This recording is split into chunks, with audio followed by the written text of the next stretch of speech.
मालाडच्या धारवली डोंगरपाडा भागात आज सकाळी एका गोडाऊनमध्ये शॉर्ट सर्किटमुळे भीषण आग लागली।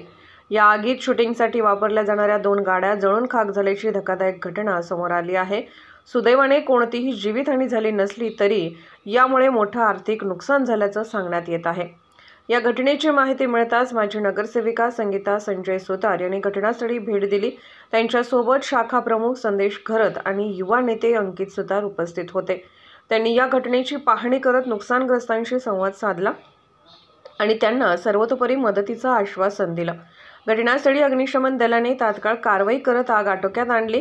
सध्या या प्रकरणाचा तपास मालवणी पोलीस करत असून आग लागण्याचं नेमकं कारण स्पष्ट होण्यासाठी पुढील चौकशी सुरू आहे।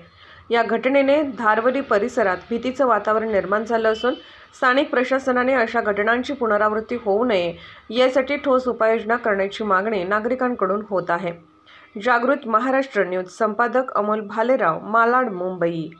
जागृत महाराष्ट्र न्यूज चॅनलला आता आपण ट्विटरवरती देखील फॉलो करू शकता।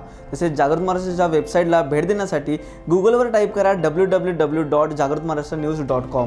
तसेच जागृत महाराष्ट्राला ट्विटर, इंस्टाग्राम, फेसबुक आणि यूट्यूबला फॉलो करा। तसेच बातम्यांना लाईक आणि शेअर करायला विसरू नका। धन्यवाद।